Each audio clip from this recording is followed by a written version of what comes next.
अले ले ले ले ले, चुप हो जा मेरी प्यारी दुलारी बिटिया रानी। मैं जानती हूँ तुझे भूख लगी है, तेरे बाबा दूध लेकर आते होंगे। ये बोलते हुए गरीब संतोषी अपनी 3 महीने की दूध पीती बच्ची को चुप करवाने का जतन कर रही थी। वहीं पर उसकी बाकी 9 बच्चे भूखे जमीन पर बैठे थे। बाहर बहुत ही भयंकर मौसम था, जोरदार की बारिश हो रही थी।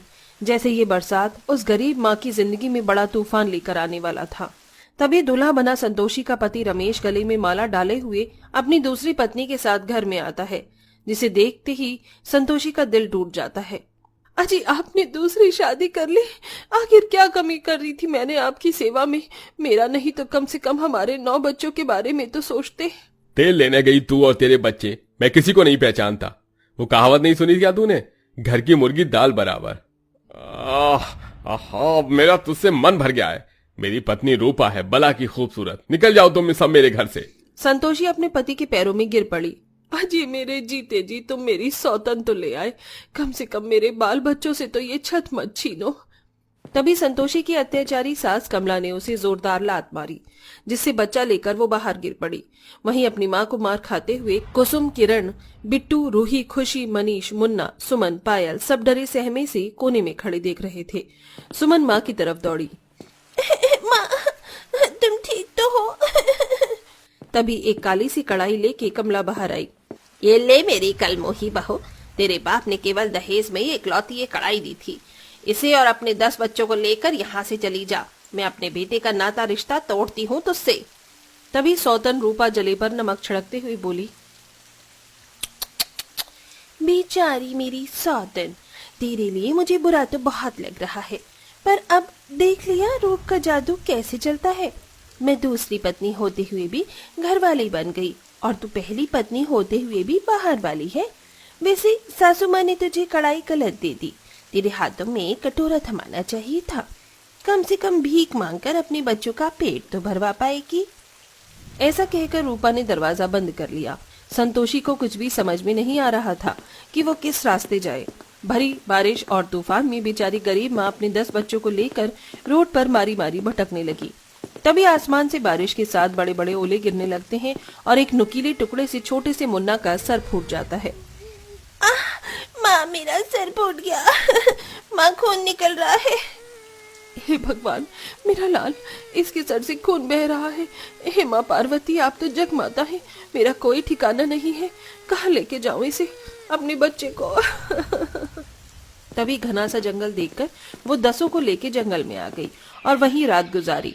सवेरा होते ही रूही खुशी भूख से व्याकुल सी हो गई। माँ बहुत जोरों की भूख लगी है, खाना खिला दो। हाँ माँ, हमको रूखी सूखी रोटी दे दो, हम खा लेंगे माँ। इतनी लाचारी देखकर गरीब माँ की आंख से आंसू छलक जाते हैं और वो सब बच्चों का भूख से बेहाल मुंह देखकर कहती है, बच्चों तुम सब चिंता मत करो, मैं अभी कुछ खाना लेकर आती हूँ। किरण, कुसुम, अपनी छोटी बहन का ख्याल रखना। खुशी, रूही, तुम दोनों कहीं मत जाना। ठीक है माँ। जंगल में फल वगैरह ढूंढते हुए संतोषी आगे आती है, जहाँ उसे पेड़ भी बंजर पड़े हुए दिखते हैं। तभी उसे नदी में एक धोबिन कपड़े धोती दिखती है। क्या हुआ बहन, बड़ी परेशान लग रही हो? अगर तुम चाहो तो मुझे बता सकती हो, मन का बोझ हल्का हो जाएगा। क्या बताऊं बहन, मेरे सास और पति ने मुझे और मेरे बच्चों को घर से निकाल दिया। कल से बच्चे भूखे हैं, न साथ में खाने को कुछ है और न ही कोई ठिकाना है। लगता है मेरी पार्वती माता मेरी परीक्षा ले रही है। इसीलिए जिस पार्वती माता के 9 रूपों की दुनिया पूजा करती है, उस अन्नपूर्णा के होते हुए भी मेरे लाल दाने दाने के लिए तरस रहे हैं। उसके दुखों का वर्णन सुनकर धोबन मुस्कुराते हुए बोलती है, अरे तुम्हारी कढ़ाई तो बड़ी मैली है, देखो इस नदी का पानी कितना साफ है, लाओ मैं तुम्हारी कढ़ाई धो दूं। संतोषी धोबिन को कढ़ाई दे देती है। तभी वो मन में देवी गंगा का नाम पुकारती है, हे देवी गंगा, इस नदी के पानी में प्रकट हो देवी गंगा। तब सफेद वस्त्र पहने देवी गंगा प्रकट होती हैं और नदी का पानी किसी हीरे के समान चमचमाने लगता है। और जैसे ही धोबिन कढ़ाई को धोती है, वो एकदम दूध सी उजली हो जाती है, जिसे लेकर संतोषी जाने लगती है तो धोबिन टोकती है, जरा ठहरो बहन, इस जंगल में तुम्हें कुछ नहीं मिलेगा। यहाँ से निकलकर बस आगे पूरब दिशा की तरफ चली जाओ, वहाँ तुम्हें बहुत कुछ मिलेगा। संतोषी मन में दुख लिए आगे बढ़ जाती है। तभी धोबिन गायब हो जाती है। चलते चलते शाम ढल जाती है और अंधेरा घिर जाता है। तो दोनों बेटे मुन्ना मनीष थक कर मुरझा कर बोलते हैं, माँ अब और नहीं चला जाएगा, मैं बहुत थक गया हूँ माँ, भूख भी लगी है। हाँ माँ, पेट में भी दर्द हो रहा है। बस थोड़ी दूर और मेरे बच्चों। कुछ देर आगे आने पर संतोषी को एक झोपड़ी दिखती है जिसके बाहर एक लाइट जल रही थी और आधी दर्जन बच्चे बैठकर आंखें बिछाए उसकी राह देख रहे थे। बच्चों देखो, यहाँ पर तो शायद एक झोपड़ी है, चलो वहाँ। सर पर गठरी और 10 बच्चों के साथ संतोषी झोपड़ी में आती है तो बाकी 6 बच्चे उससे बात करने लगते हैं और एक 5-7 साल की बच्ची खुश होकर बोलती है, देखो देखो बहनों, हमारी माँ आ गई। बोलती हुई बच्ची दौड़कर गरीब माँ से लिपट जाती है। प्यारी गुड़िया, मैं तुम्हारी माँ हूँ, ये किसने कहा? पार्वती माता ने बोला कि आप ही हमारी माँ हो। क्या आप हमारी माँ नहीं हो? उस बच्ची के प्रश्न ने जैसे उस गरीब माँ के चेहरे पर एक पल के लिए खामोशी सी छोड़ दी। उसने आंसू बहते हुए स्नेह जताकर कहा, नहीं नहीं बिटिया, मैं ही तुम्हारी माँ हूँ। तुम 6 की माँ, आज से मेरे 16 बच्चे हैं। तभी भूख से बेहाल बच्ची की आंखों से आंसू गिरने लगे। उसने कहा, माँ हमको बहुत जोर से भूख लगी है, खाना बना दो। हाँ बनाती हूँ बेटिया। संतोषी ने चूल्हा सुलगाकर कढ़ाई को चढ़ा दिया, मगर वो इस दुविधा में थी कि बिना अनाज के क्या पकाएगी जो 16 बच्चों को खिला सके। हे माँ पार्वती, आपने मुझे इन 6 बच्चों की माता तो बना दिया, मगर मेरे पास अन्न पानी नहीं, क्या बनाकर खिलाऊं मैं इन 16 बच्चों को? तभी नन्हे से बिट्टू ने खीर खाने की फरमाइश जताई। माँ मेरा खीर खाने का बड़ा दिल कर रहा है, बहुत दिनों से खीर नहीं खाई, तुम हम सबके लिए खीर बना दो। नन्हे से बिट्टू को ये बोलते देर नहीं हुई कि कढ़ाई किसी खरे सोने के जैसे चमकने लगी और पूरी की पूरी कढ़ाई लबालब खीर से भर गई, जिसे देखकर संतोषी और उसके 16 बाल बच्चों के मुंह खुले के खुले रह गए। अरे वाह माँ, ये तो कितनी सारी खीर है, तू तो बड़ा जादूगर बन गया है। क्या ये कैसे किया तूने? मुझे तो लगता है मनीष भैया, इसके पास अलादीन वाला चिराग है। जहां जादुई कढ़ाई की सच्चाई से अनजान बच्चे तरह तरह की बातें बना रहे थे, वहीं इस रहस्य को सुलझा पाना संतोषी के लिए भी कठिन था। हे माँ पार्वती, ये कैसा चमत्कार है, बिना सामग्री के खीर कैसे तैयार हो गई? माँ बहुत जोर की भूख लगी है, जल्दी से दो ना।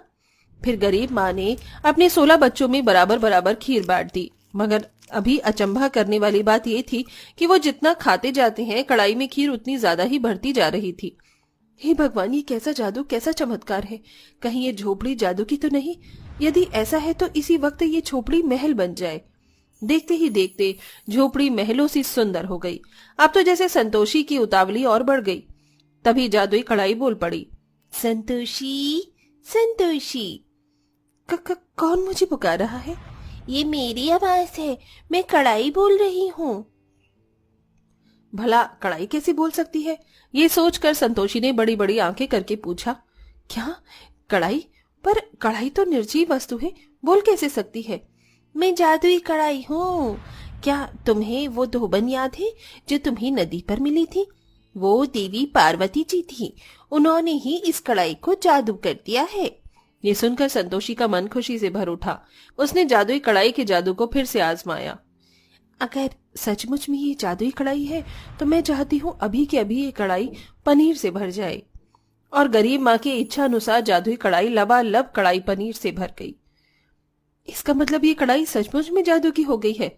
हे माँ पार्वती, आपको कोटि कोटि धन्यवाद। इस जादुई कढ़ाई से अब मैं स्वयं अपने 16 बच्चों का भाग्य बनाऊंगी, उन्हें खूब पढ़ाऊंगी, लिखाऊंगी और काबिल बनाऊंगी। और इसके बाद सारे के सारे बच्चे कढ़ाई पनीर खाने के लिए जादुई कढ़ाई पर टूट पड़े। किसी के हाथ में चमचा था तो किसी के हाथ में करछी। ये कढ़ाई पनीर तो कितना स्वादिष्ट पका है, मजा आ गया। हाँ, पर ये तो इस जादुई कढ़ाई का कमाल है। अपनी तारीफ सुनकर जादुई कढ़ाई अपने आप पर इठलाकर बोलती है, अब मेरी इतनी भी तारीफ मत करो वरना शर्म आ जाएगी। ये सुनकर सब बच्चे खिलखिलाकर हंस पड़े और अंत में जादुई कढ़ाई के द्वारा संतोषी ने अपना खुद का ढाबा खोल लिया और अपने 16 बच्चों की परवरिश करने लगी। वेल दोस्तों, क्या आपको भी लगता है कि गरीबी के हिसाब से और अपनी परिस्थिति देखकर ही माता पिता को बच्चे करने चाहिए?